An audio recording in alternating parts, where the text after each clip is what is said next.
आपने किसी तरह का भी लोन लिया और अगर आप लोन नहीं भर पा रहे हैं तो मैं आपको तरीका बता रहा हूं, आप अपने केस को कैसे मजबूत कर सकते हैं, अपने पक्ष में ला सकते हैं। जब बैंक कोर्ट जाएगा, बैंक अपीलेट अथॉरिटी में जाएगा, तो कम से कम आपका केस मजबूत होगा, आपके पास वजन होगा, आपकी बात को सुना जाएगा और हो सकता है कल फैसला आपकी फेवर में आ जाए। क्या करना है? सबसे पहली बात तो विलफुल डिफॉल्टर नहीं बनना। अपनी तरफ से अगर आप पैसा दे सकते हैं पैसा दे दीजिए, अगर पूरा पैसा नहीं दे सकते, पार्ट पेमेंट दे सकते हैं, पार्ट पेमेंट दे दीजिए और लोन अकाउंट में पैसा डालेंगे तो आपका लोन अकाउंट कभी एनपीए नहीं होगा। एनपीए तभी होता है जब 3 महीने तक उस अकाउंट में कोई ट्रांजेक्शन नहीं होती है। अगर आप 3 महीने तक थोड़ा थोड़ा पैसा भी, मान लीजिए आपकी किस्त 50,000 की या 1 लाख की है और आप 20,000 रुपए भी डाल देते हैं लोन अकाउंट में, जिस अकाउंट से पैसे कटते हैं उसमें नहीं, जो आपका लोन अकाउंट है उसमें डाल देते हैं, तो आपका अकाउंट एनपीए नहीं होगा। फिर भी अगर आपका लोन अकाउंट एनपीए हो जाता है या आपकी स्थिति खराब हो गई है या आपको लग रहा है आपकी स्थिति खराब होने वाली है, तो आप बैंक से कम्युनिकेशन शुरू कर दीजिए। ये आपके जो कम्युनिकेशन होगा ना, रिटर्न में होगा, अगर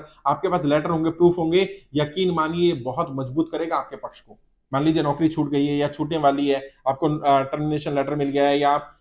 अभी आपको पता है कि कंपनी बंद हो गई है और आपको नौकरी से निकाल दिया जाएगा, उन्होंने आपको नोटिस पीरियड दे दिया है। जैसे नोटिस पीरियड सर्व हुआ, तुरंत बैंक में जाकर बताइए कि 2 महीने बाद मेरा नोटिस पीरियड खत्म हो जाएगा, मेरे पास सैलरी नहीं आ पाएगी, मैं नई जगह नौकरी ढूंढ रहा हूं, मेरी नौकरी जब तक नहीं लगती है मैं लोन नहीं भर पाऊंगा, बैंक मुझे विकल्प दे। और ये कम्युनिकेशन रिटर्न में करना है, ओरल कम्युनिकेशन नहीं करना। मेल पर कर सकते हैं, मेल पर करें तो लूप में लेकर के करें, वित्त मंत्रालय को लूप में लें, वित्त सचिव को लूप में लें, राज्य के वित्त मंत्रालय को लें, मुख्यमंत्री को लें, डीएम को लें, बैंक के ब्रांच मैनेजर को लें, बैंक के सीनियर मैनेजर को लें, रीजनल मैनेजर को लें, बैंक के स्टेट हेड को लें, कंट्री हेड को लें, ताकि लूप में आप सबको लेंगे तो पता रहेगा आपने अपनी स्थिति के बारे में बताया था। और अगर बैंक से कोई जवाब आ जाता है तो जवाब का रिप्लाई करें, अगर रिटर्न में आता है तो रिटर्न में करें, मेल आता है तो मेल पर करें, रिप्लाई करते रहे, कम्युनिकेशन करते रहे। बैंक से ऑप्शन मांगे, बैंक क्या क्या ऑप्शन दे सकता है। अगर बैंक कोई ऑप्शन नहीं देता तो बैंक रिटर्न में देगा। अगर आपका लोन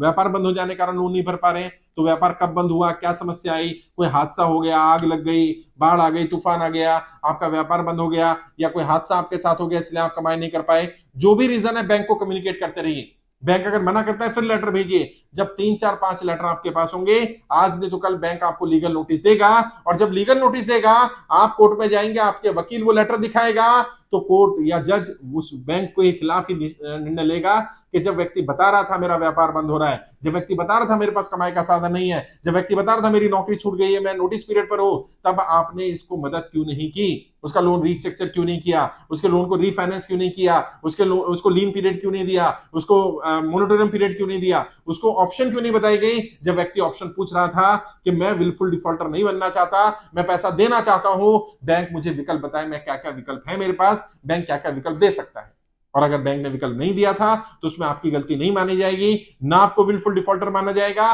और बैंक कोर्ट का निर्णय पूरी पूरी संभावना आपकी फेवर में आए, और अगर फेवर में ना भी आए तो कम से कम कोर्ट की सिंपैथी आपकी फेवर में रहेगी कि इस व्यक्ति ने समय समय पर बैंक को आगाह किया था, बैंक को अपनी स्थिति के बारे में बताया गया था, और स्थिति अगर जेन्युइन लगी, मान लो कमाई का साधन नहीं रहा या कमाने वाला ही नहीं रहा, और आपने समय समय पर बैंक को इन्फॉर्म किया है कि आप क्यों पैसा नहीं पे कर पा रहे हैं, आपको कितना समय चाहिए, क्या मोहलत चाहिए, क्या सपोर्ट चाहिए, और बैंक ने जब सपोर्ट नहीं किया होगा तो उसमें गलती बैंक की मानी जाएगी और बैंक आपका केस मजबूत हो सकता है। अपने केस को मजबूत करने के लिए बैंक से जो भी कम्युनिकेशन करें वो रिटर्न में करें, कभी भी ओरल कम्युनिकेशन ना करें।